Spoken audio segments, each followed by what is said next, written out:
as we're looking at the project here, you're going to see a lot of different information. So you got the line numbers, parts, extended price, quantity, allocation, stock, risks, notes, RFQ status, ref des, and all of the other elements that were brought in. If you want to come in here and change the supplier profile, you just come in right here and then you select that different one. Once you do that, it's going to update all of the information in here based on that. You can always, after this does it, you can always just turn off one supplier if you want at this level. Whatever you need to modify just for this specific bomb, you can do it right here. So turn on and off each of these. Also, while you're here in this, you can add columns, or if there were other ones, so comment, we can add that in real quick, and you're going to see it added it. So lots of different modifications there. Not only that, but as we come in, we have these other settings here. So if you don't want to source a specific part, we would just go in right there, hit do not source. If you want to source it, then you can add that back in. On top of that here, we can add a new line item or new part. We can add a new column, refresh, delete, duplicate the project as well. So lots of different features right there. On top of that, you can come through all of these parts right here and see them in a more drilled down version. So I can click on this first part, and then as I click in, I'm going to see the different matches. If there's other match possibilities out there, you're going to see them down below. You're going to have the stock, description, risks, and then as always, right here on the right, you can see some specifications, availability, and different information right there. You can always click on another part, and then you have that side-by-side view, making sure everything looks correct.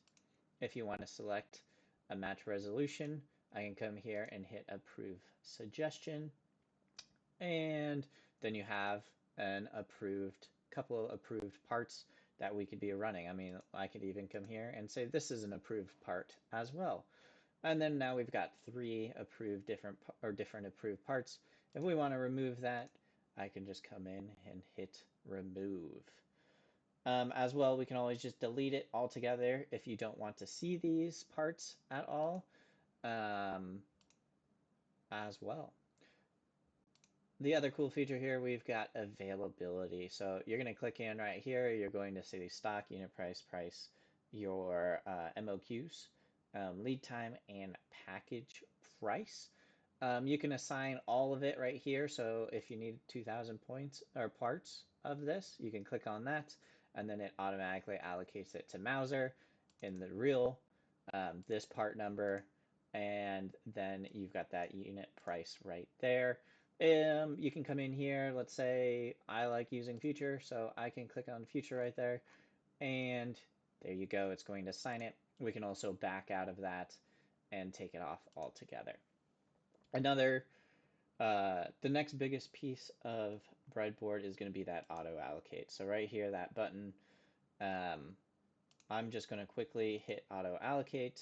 I'm going to prioritize for stock, select all batch sizes and rows, and I'm just going to hit that, and boom, done. We have allocated every single part on this bomb.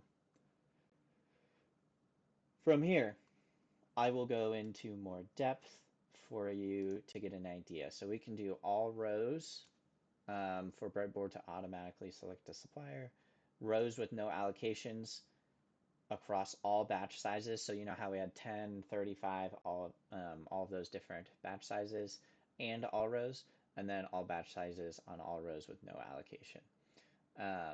So I could run it again, and it would give me this warning of auto-allocating, overwriting everything we've done. I can hit prioritize only one supplier per part, apply those preferences. I could change it to price, so this might trigger some lead time, but I get the best price. This was going to prioritize stock. So if the parts are in stock, it's going to prioritize that, but it might be a little bit more expensive. So it depends right there, but I'll just rerun it again with only one supplier per part.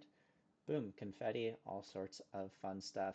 You're also going to be able to see these notes of all the different work that was done on that line item. And as we come on down, you're going to see for this quote and this part, we're going to say, let's buy it from Mauser. For this part, we're going to say buy it from Mauser. For this third part, it's actually going to say, let's go with Arrow because that's the better price. Or no, they have more in stock and they can go because I chose auto allocate. Up here at the top, we have those different batch sizes. So since it ran those numbers, we are going to be able to say, okay, let's say we want to do 50. Okay, here's that estimated price. Here's that lead time. If we want to run this quote and run it by the client, we have this download button or export button. We're going to do all of that. We're going to include those custom columns, export, and then we are good to go.